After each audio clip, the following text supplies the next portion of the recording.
Hey Sukie, Hello. what have we been doing today?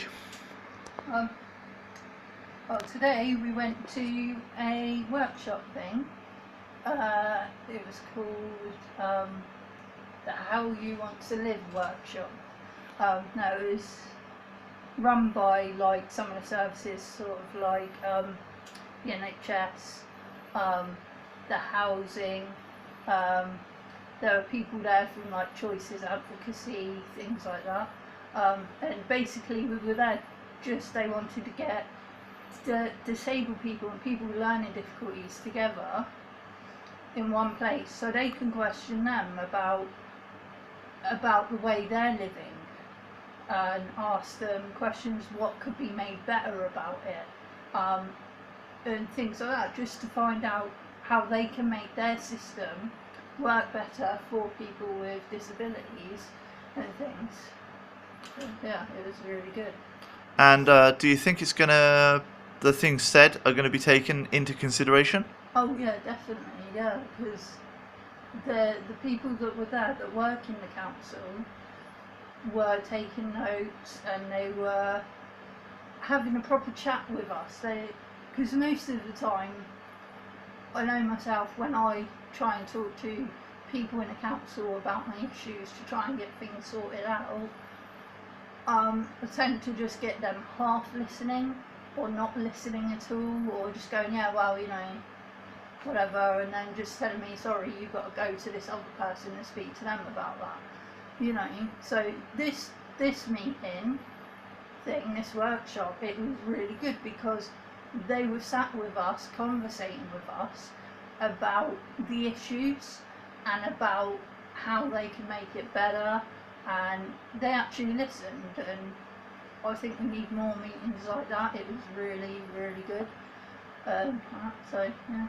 Would you encourage people to attend these meetings if they were available? Oh, definitely, yeah, because if you think about it, how are the council or the professionals or government meant to know how to help us? We have to tell them how they can help us. So if we don't go to these meetings and these workshops and things like that, then they're not going to hear from us. They're not going to know how best to help us. So they're just going to have to go on what they know. Whereas if we give them the information they need, they're more able to give us the information we need. If you know what I mean. It's a two-way street. Did you learn anything today at the meeting? Oh yeah, a few things, yeah. And some of the things that you learned, were they stuff that you knew about but weren't fully informed of? Or were they completely new things? Or did you even learn something like, oh, I didn't know that was even available? All of the above, really. There was some stuff I knew a bit about, but I got given a bit more information about it today. But there are quite a few of the things I'd never heard of before. No one told me of them, and things like that. Because I've noticed as well with the government and with the council services and housing services, things aren't advertised properly. Yes, they have websites, but usually you've got to troll through these websites looking for the specific thing you want. And if you don't know what you need, it's hard to do that. If you don't know the name of the service, it's hard to do that. Because yes, they've got search bars on the internet, on their websites, and you can, if you know the name of the thing you need, you can type it in the search bar and it will find it. But it's the fact that if you don't know the name of the thing you need, because it's not readily available. I mean, if they had lists or posters with all the numbers on and with the services on, which they do have, but they don't give them out that often, or you've got to go to council offices to get that and stuff like that. So, they need all that information more available, and that's the kind of thing we were talking about today and stuff. When you said that the people there were listening, do you mean that they heard the voices of the people? Or was it more of a case that you feel that the interactions between the people and the workers was better? It was better. It's like they had more time to listen to us and more time to conversate with us about it, and it was definitely better than that. Yeah. Do you think that the majority of the people that were there to talk to us explained their jobs and their position in the companies that they represent? Yeah, they did. They told us who they were. They told us about who they represented, and they also said if we needed to talk to them about anything, we could. And they even gave their contact details and things like that. So they, they've given us all the information we needed today to get in contact with them. So Okay. really good. Here's an interesting question. What was the 3 most shocking things you discovered today? One that with the housing in Southampton, when you leave a property, they don't change the locks. So when a tenant moves home, they don't change the locks of the home. So some of the old tenants may not have handed in their keys. And if they're a nasty type of people, let's say, they might decide they want to use them keys and get access to your property to steal your stuff. And we learnt today that Southampton doesn't change the locks. Portsmouth does, but Southampton doesn't. And that is very worrying, because I know, not everybody are nasty people. Some people forget to hand in their keys, it happens. But but you can never be too careful or too sure, especially if you're a vulnerable person. It can be quite worrying, and if you don't feel safe and secure in your home, that is a big problem, I think. So. Okay, that's 2 things you said. Basically, one of them is that there is a difference in how things are operated, and the fact that Southampton doesn't change their locks for new tenants. That was it's understandable because they don't really have the money to change locks every time a tenant moves in and out, but it's the fact that you would naturally assume that the keys you're given are to a secure property with a new lock. Yeah, because my sister's having issues at the moment with her flat. She keeps coming home finding that her stuff has been moved around. Nothing's been stolen that she knows of, not that she's seen, but things have been moved around, and windows have been opened, and she's had things posted through her letterbox, like bits of half-eaten food and things like that. And she's had as well people use cups and plates and stuff like that, and left takeaway wrappers behind. And she's like, okay, I didn't have that takeaway. And she's a vulnerable person. She's blind. She registered blind. She can see a very little bit, but she needs the security. And she doesn't know what's happening in her flat. She doesn't think it's anyone breaking in because no windows are broken. But I said to her, could it be a previous tenant that has still got the keys, that didn't hand in their keys, and they're coming in and using the place? It could also be a previous tenant that did hand in the keys but had a spare one. Yeah, exactly, because you can get keys cut any time, really, can't you? So. Yeah. Well, I'll tell you my 3 shocking things about it. Is I learned that the system in place varies from town to town, and it's not just like Portsmouth and Southampton.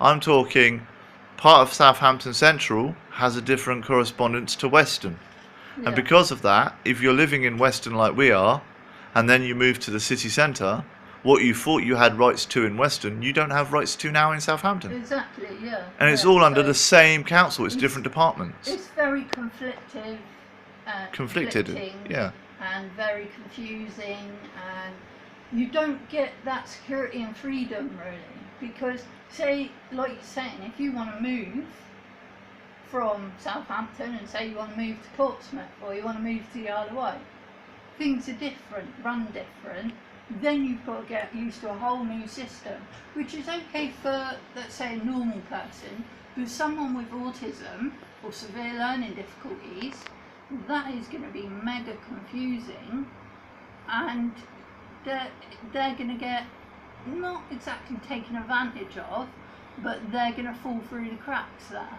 which is what has kind of happened with me when I was trying to get through housing and stuff, and trying to get housing. I fell through the cracks because I didn't have that security and I didn't know what was going on, because I lived in Southampton my whole life, and then I moved to the Isle of Wight because we had some family tragedies and things like that. I moved to the Isle of Wight, wanted to move in on my own place. I got on the council on the Isle of Wight, and we just kept getting brick walls, and they were saying, oh, you know, if you're disabled, you've got to get this, you've got to get that, and it worked completely differently to Southampton. So it's a bit like, oh God, you know, and it was very overwhelming for me. My aunt Frankie, luckily, she was there, and she gave me a lot of help with it. And she helped me, she kind of acted like an advocate, and she was there, and I mean, I wouldn't say she got a big mouth, but she knows how to make herself heard. So she was giving them what for when they were giving me the runaround, but in the end I had to settle for private accommodation, and that was a whole hassle in itself, because some landlords are picky and fussy. They won't take people that are on benefits. They won't take someone who's got disabilities because perhaps they don't have some kind of secure, Insurance. Insurance, yeah. You know, and also then I had to find a property that fitted my needs, like property without too many stairs. But private properties like that are very expensive, so I didn't have a lot of money. I had to go for something cheap. And cheap places, small rooms, most of them in flats with stairs.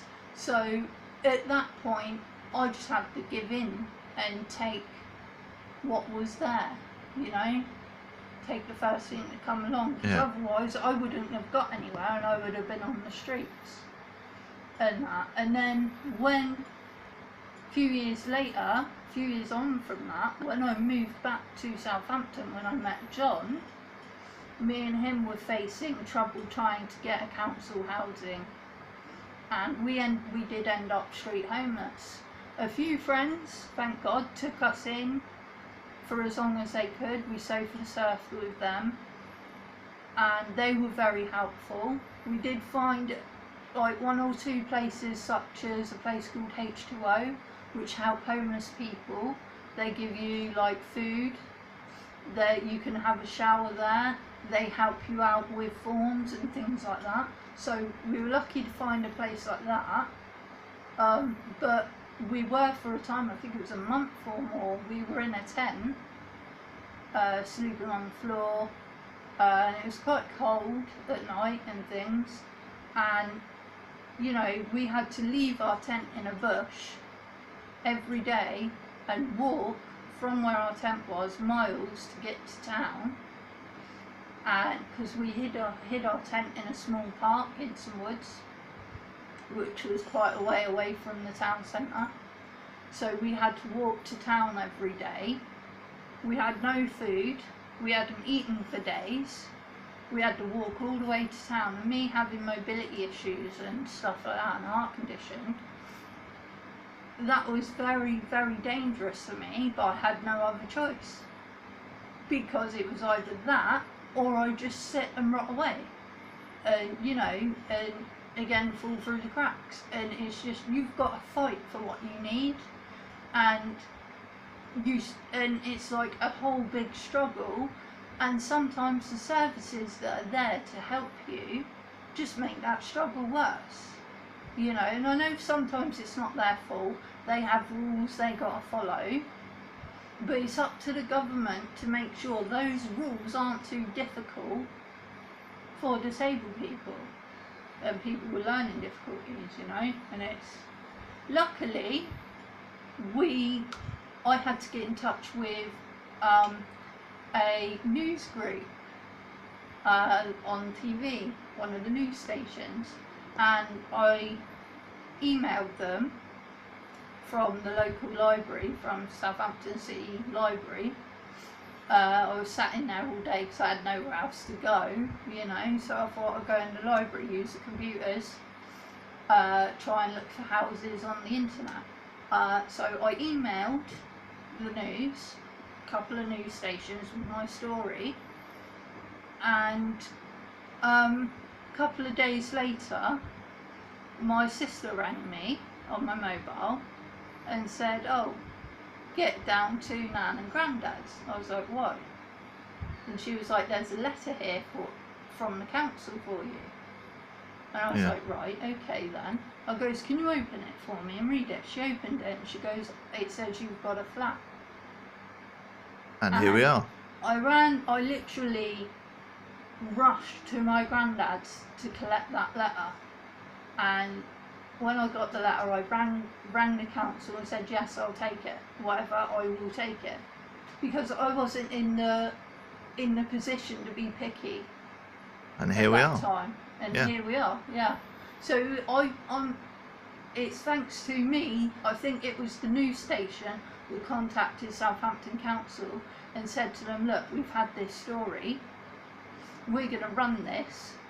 And Southampton Council went, well, actually, no, we will give this person, because they don't want to be dragged through the medium mud, do they, really? I don't think so. I'm not sure exactly what happened there, but, you know. Do you think the opinions of the people today will be valued and acted upon? I think so, yeah. It may take time. These things do take time, because there's a lot of red tape and blah-de-blah. But yeah, it will take time, but I think eventually we will start seeing some benefits of it. It will start, things will be put into place from today, I think, eventually. Okay, if there's one thing you could have said today that would change the world, what would it be? Let's all stop fighting and eat cake. Cake makes everybody happy. Yeah, that's really good. Cake, yeah, we need more cake. But just remember, the cake is a lie. What I would have said on the housing scheme thing, which I did bring up, but if I could say anything to change the world, right, is that instead of putting classism and dividing sections up to 1 bedroom, 2 bedroom, 3 bedroom, who deserves what, we should have it. Those who need it. Yeah, we should have it so that the homeless are housed first, then the needy, then the wanters. Well, because I know we've got a system in place that works like that already, but like they were discussing in there, Southampton and Eastleigh has a point system, depending on how disabled you are and, you know, the colour of your eyes, colour of your skin, accent of your mouth, will determine how worthy you are for a house. Yeah. But in Portsmouth and surrounding areas, they don't have the point system. They have a bid system or a key system. The bid system is Southampton. You get points, and whoever has, you've got a bid on the houses, and let's say there's 5 people want a house. This person, he's in a wheelchair, so he gets extra points because he's in a wheelchair and he has an assessed need for a ground floor, so he gets more points for that. Let's say this person, he's blind over here, then he needs a house. Okay, he gets extra points because he's blind. He's going to need somewhere that is easier for him to use for his sight, that's adapted for his sight. And let's say this guy here, he's an average Joe, nothing wrong with him, he's able-bodied. He doesn't get extra points. He just gets the average points, right? And whatnot. Let's say there's a woman here, she's got 2 kids. She gets extra points because she's got 2 kids and she needs a 2-3 bedroom house, right? So let's say all them people bid on a house, right? The person with the most points is going to get the house, right? But let's say if it's a house that comes up, the woman's likely to get the house because she has 2 kids. That's what her assessed need is. Right? Let's say it's a ground floor flat with a ramp up to the front door. The guy in the wheelchair is going to get that. You know, so they've got sections. They sectioned off the housing types. So you've got disabled housing, flats and ground floor. People that have an assessed need for that and have the extra points for that will get those if they bid on them. I don't know if I'm making sense. Yeah. That's kind of how But- it used to work when I was doing it. But that's the thing. Some areas have it, some areas don't. Yeah, exactly. And what I think they need to do is just have it It's- so that It's if quite you're a disabled complicated person and you need a ramp, you should not be housed in a 8-story building. as well. Yeah, you don't want to walk up tower block, no. Yeah. Tower block with no But lifts. because of the point system, not every house has a ramp to it. So that person's going to have to wait until there is one. Yeah. And that's not how it should be, I don't think. I mean, But again, it all comes down to what is available to the council. People can bitch and moan and cry and whinge. This is how the council needs to operate. They can hold their breath until they go blue in the face. But at the end of the day, the council needs to say to the government, we need this. yeah, And if you don't speak up, the council can't speak up. Yeah, exactly. So instead of blaming the council, what you need to do is say, hey, And then this there's is what we places like Choices Advocacy, That will help you. Mind, other things like that can help you speak up and stuff. You know, I mean, Choices Advocacy. I know they're a Southampton-based one, but there must be other places like Solent Mind. They deal with Southampton as well, don't they? yeah, And Mind, I Check- think there's a charity yeah. called Mind, they deal with stuff like that. Spectrum, they help people with disabilities and things like that, they can advocate, yeah. The- advocate or whatever. So what advice would you give to people watching this video about how to voice their opinion? Definitely go on the internet, find places near you like these charities with advocates such as Choices or Mind or whatever. You know, definitely look for them.